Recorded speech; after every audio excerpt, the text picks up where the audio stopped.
Hey, what's up, everybody? Pat here, grateful recovering alcoholic and addict, just like every day. Guys, please don't forget to subscribe, leave the video a like, drop me a comment, and by all means, share with anybody you think might get something out of it. Other than that, hope everybody's doing great today. Happy Saturday. I like Saturdays. I typically work every Saturday, but being that I do a lot of work in people's homes, I get to sleep in a little bit late. I don't start till about 9 o'clock on Saturday morning, and I have my buddy Jimmy. He's usually in to help me. So it's simply a pretty good day. Today we were adding a baseboard loop of a zone of heat to somebody's apartment. Worked out really well. Expensive job because the stock is really expensive, but when all was said and done, it ended up being a really, really good, profitable day without killing myself. Helped a good friend out. It was good. It was a good day, guys. I have a lot of good days today. Again, life on life's terms. I deal with a lot of nonsense, but I choose to focus on the good in my day. And I'm telling you, I say that over and over again, guys, because literally your perception is your reality. When you look for the good in everything, when you challenge yourself to step out in every situation, little by little, when you do this day in and day out, things get progressively better, guys. Last Sunday, I put up 350 pounds on the bench press. I can't wait to go to the gym tomorrow. Sunday's my big bench press day. And I'm not going to try and add any more weight to it, but I'm just going to work with that weight to get comfortable before I move on to the next. And I'm setting my sights on 400 pounds. It'll take me a while, but I'll get there. And that's the beauty of recovery, guys. You can literally do anything, and you get it done a lot faster when you bring in people to help and you turn your will over to God. Letting go of my own self control has allowed me to flourish in so many ways. And we're going to talk about it today in today's reading. Today, guys, the Just for Today NA meditation reading is titled Letting Go. Letting go. Take my will and my life. Guide me in my recovery. Show me how to live. That's something I actually say in my prayers twice a day, guys. I like to share these things with you. Take my will and my life. Guide me in my recovery and show me how to live. So how do we begin the process of letting our higher power guide our lives? When we seek advice about situations that trouble us, we often find that our higher power works through others. When we accept that we don't have all the answers, we open ourselves up to new and different options. A willingness to let go of our preconceived ideas and opinions opens the channel for spiritual guidance to light our way. At times, we must have been driven to the point of distraction. At times, we must be driven to the point of distraction before we are ready to turn difficult situations over to our higher power. Anxiously plotting, struggling, planning, and worrying, none of these suffice. We can be sure that if we turn our problems over to God through listening to others share their experience or in the quiet of meditation, the answers will come. There is no point in living a frantic existence. Charging through life like the house is on fire exhausts us and gets us nowhere. In the long run, no amount of manipulation on our part will change the situation. When we let go and allow ourselves to access a higher power, we will discover the best way to proceed. Rest assured, answers derived from a sound spiritual basis will be far superior to any we could concoct on our own. And the affirmation for today, guys, is just for today, I will let go and allow my higher power to guide my life. This one in particular is something I latched onto early, and I'm so incredibly grateful I did, guys, because the more I allowed a higher power into my life, the more I learned to be comfortable communicating with God, my higher power, in prayer. And then the more I get comfortable listening for the answers in meditation, the more control I've gained over my situation, and that's by sharing it with God. And in doing so, and then taking a step further and being introspective on my past, I've come to understand that all those times I felt so alone and isolated, what it was is I was abusing my gift of free will. And guys, it's a very important gift. It keeps us from being robots. It separates us from the animals. It gives us all the beautiful opportunities and abilities to make choices and predetermine our future. It keeps us individual, so we're not just out there, carbon copies, doing the same thing over and over. And again, we know with the saying, it takes a village. It takes many different aspects, there are many different points of view, and people collaborating to get some of these bigger things that we're not capable on our own. So that's beautiful, right? So free will, very important. But for many addicts, myself first and foremost, we take that beautiful gift of free will and we corrupt the hell out of it. I know I did, right? And then in doing so for so long, things progressively get worse, and we abuse one rule, and then, we get away with that for a while, so we take it a step further, and we take it a step further. And before we realize what's happened, we're living a life that's completely outside of ourselves. Like we've lost control. The momentum that has swept us away is just getting to be too big for us to control, and we try to manipulate and cheat and steal our way to get to what we need short term, even though we know full well that it's just putting us further and further away from where we should and want to be. But at that point, we end up owned by a substance, and again, now we no longer have the ability to make rash or sound decisions. We make rash judgments. We cut corners. We lie, cheat, steal, do whatever it takes to get that next fix, and that sucks, right? I mean, obviously, that in and of itself is absolutely terrible. But I'm talking about the joy and the opportunity that we get to put together by doing good things day in and day out. We get so far away from the ability to do that it seems like a completely nonsense, idea at that point, because we're just so far from it, right?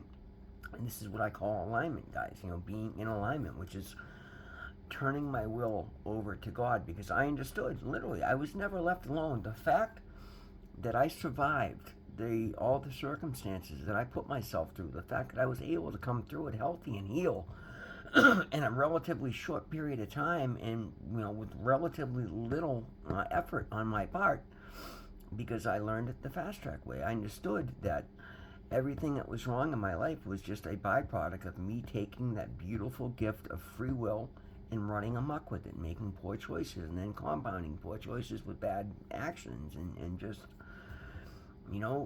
getting so far from everything that I believe in and everything that of value to me, that I could no longer look at those things, and I couldn't communicate with anybody I cared about, because I didn't want the light being shown on. I didn't want them feeling bad, and I didn't want to be robbing them, so I'd go and isolate and move to a different city. And I literally took this so far that I spent 3.5 years homeless, living on the street. My family had no idea if I was alive or dead. And I wouldn't reach out and ask for help, because, again, I was still getting high, and I knew I just abused it, so I'd run from that. And, guys, it ended up being an absolute bloody mess. I look back on it now, and I'm shocked that I survived. But that was the beautiful gift. One of the many beautiful gifts I was given early in recovery was the understanding that not only did I survive all of that, not only did I not manage to end my existence, even though I should have time and time again, the fact that God had planted some desires to do, to have a little bit of decency left in me somewhere along the line.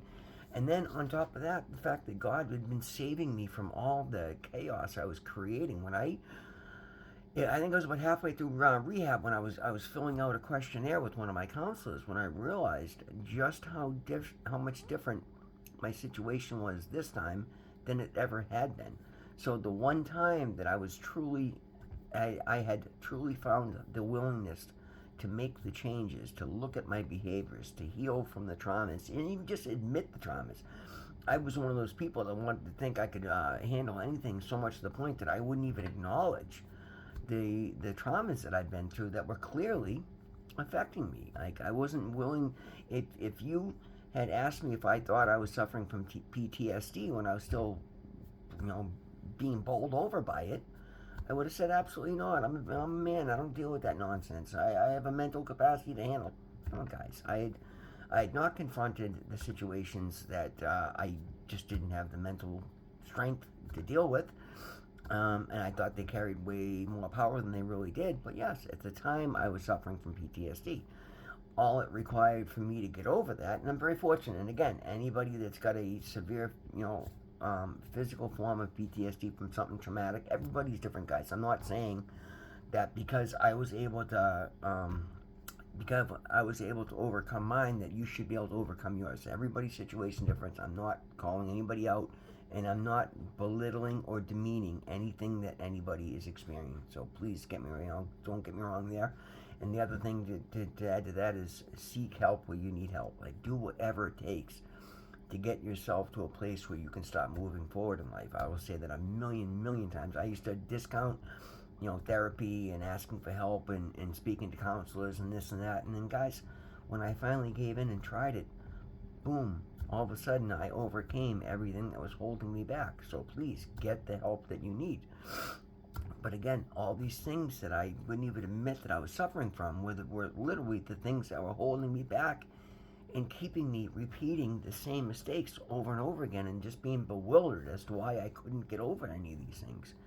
Because I wasn't willing to ask for help. I wasn't even willing to admit what I was going through. And that's insane. We have to admit, we have to honestly look at our situation and then ask for help in the right, for the right people. However you can get there, clergy, nurses, doctors, psychiatrists, like every one of us has got some, go to a rehab, guys, go to an outpatient counseling, go to a meeting and ask somebody there. We all have resources. I share all the time. I tell guys at my meeting, I've got a bunch of information on sober housing scholarships, and I share that information. I recommend my Riverside Recovery Group or, the rehab that I've gone to, like all these things. Brockton High Point, if anybody's wondering, I love the place down there. I love the people down there. I haven't shouted them out in a while, but they saved my life and they put me on the right track, and I'm forever grateful. And I'm actually hoping that either Thanksgiving or Christmas this year I can organize an AA group to go down there and speak at the rehab and share my experience, strength, hope, and thank them for what they've done for me. But again, guys, what I'm trying to say is letting go of the things that we can't do on our own and turning them over to a higher power. And again, everybody doesn't, if you haven't done it yet, you don't understand how powerful it is, right? It's not physically handing anything over. It's not giving up. It's saying, okay, what I'm doing is not working. What do I got to do to make this work? And for me, again, these are all suggestions, guys. You're going to find your particular path. But for me, things started to change when I started to get honest and just speak honestly with my higher power, asking for help, asking for the next step, just discussing the things that were bothering me, the challenges that I was facing, what my concerns were, what I had anxiety over, what my fears were, and then I would meditate, and I continue to, guys. When I tried meditating in the past, I couldn't slow my brain down. So again, I spoke about that in prayer. My God, please allow me to find the value of surrender. Allow me to find the value of meditation. And because I just openly acknowledge these with my higher power, boom, prayer and meditation are the two things that I will not do without on a daily basis, multiple times a day. Seeking help through others, right? Letting go. That's another thing, guys. I say it all the time. In about 4 different times in my prayers, I ask God to. I first of all, I make the statement that I turn my will over, and then I ask God for knowledge of His will for me and the power to carry that out. Help me to be the best version of me. Like when you actively acknowledge these things openly and to your higher power on a daily basis, and then you listen for the answers, guys. It's often just a matter of being, subconsciously being brought to the right people when you're asking for help. Like this reading says, God, your higher power will work through other people. When you speak about the things you need, you'll find all of a sudden, miraculously, somebody speaking that you're randomly speaking or overhears, somebody in a group will have the resources that you're looking for, whether you even know how to identify them or not, but you'll get the answers. God or your higher power, I choose to call mine God, will work through other people. And the best places I've found to find these things are by going to the places where they're most likely to be found, i.e., a recovery meeting for the particular struggle that you're dealing with, whether it's AA, NA. I know some of these hardliners like to separate the drugs from the alcohol. I am a drug addict and an alcoholic, but I have not had a drink of alcohol in over 25 years. I still choose to make my primary group AA. Now, in the past, I wouldn't have been open to that because I'm a drug guy. I got to be NA. No, I tried finding NA meetings when I first got out, and I struggled with it. I couldn't find a meeting that I liked. The one meeting I knew that I liked was no longer there. And I went to the very first AA meeting that I went to this time around when I got home is the one that I'm now the chair, the Friday chair of. And I love it. This is my home. This is my friends. This is my family, guys. God will put you in the right places or put the right people in your life when you seek Him regularly. You can't just drop your knees once. I had a conversation with somebody I used to work with, and he admitted he was struggling. He wasn't happy, and I shared what I was doing with him, and he's like, well, maybe I'll give it a shot. And then like 2 hours later, he's like, well, I just tried being nice, and nothing changed. Like, we've been walking around a miserable prick for 30 years. Like, you just tried being nice for an hour? Really? And what? The color of the sky didn't change? Shocking. Like, guys, you gotta be consistent. One thing I never was consistent. I would show up a different person every day depending on the level of the drugs I had, the lack thereof, the amount of resources I had to get the next batch. If I was, stressed out because I didn't have money to get my next fix, that's where my focus was, and I didn't hear anything was going on. Today, I get to wake up the same person every day, and that's a beautiful thing. When you show up consistently in the same energy and the same mentality every day, in the same attitude, particularly if you make it a good one, you get to build upon that. And that's what I'm starting to see, that the beauty in consistency, the beauty in follow through, the beauty in letting go of my mistakes, letting go of my animosity, letting go of my resentments, letting go of my anxiety, letting go of my past failures, letting go of the broken history, letting go of blaming everybody outside of myself for my mistakes. Guys, when you let go of these things, they no longer hold you back, and all that energy, all that mental space is freed up to start putting in a positive way. And that is why I'm doing well today. Again, I don't like saying, because but anybody that does these things, you're going to find similar results. You're going to be shocked. And the thing is, I'm a very high energy person. I'm a very, I go. And fortunately, for once in my life, I've managed to find balance. And I probably work too much, but again, I have a goal in mind, and I take the time off. And for once in my life, I don't just do everything I'm told to do. Like, I rest when I feel like I need rest. When I wake up on a Saturday and I'm like, I've worked too hard this week, I cancel. Unless it's an emergency call and I have a responsibility to handle, I take the time that I need. I could be making probably double what I'm making right now if I choose to work the hours I used to work. I don't choose to do that because I now know that that's where the burnout comes from. I would drive myself to the point where I needed something to keep going. I would overextend myself, and then I would, I'll just do this drug this one time so I can get this job done. And the next day, you've already let that go, so you let it go again. And again, that's the other thing. I won't let myself get to those places today. We were talking about the medical stuff in the meeting yesterday, and and I was a little I was a little iffy on sharing the story about my surgery and refusing medication. But again, I just prefaced it with saying, listen, everybody's situation is different. Be true to yourself. For me, I knew full well that I did not need to be medicated to get through that surgery. I prayed on it, and I got the same answer. Glaringly clear. No, you don't want any opioid in your body.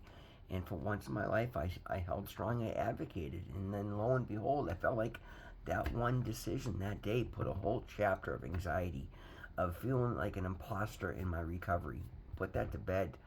And that, again, allowed me to double down and say, okay, well, this is what it's about for me. Let me dig in further. Every good decision brings you that much closer, guys. Every time we let go of something that's not working, you make room for something that might work. Keep trying, guys. Never give up.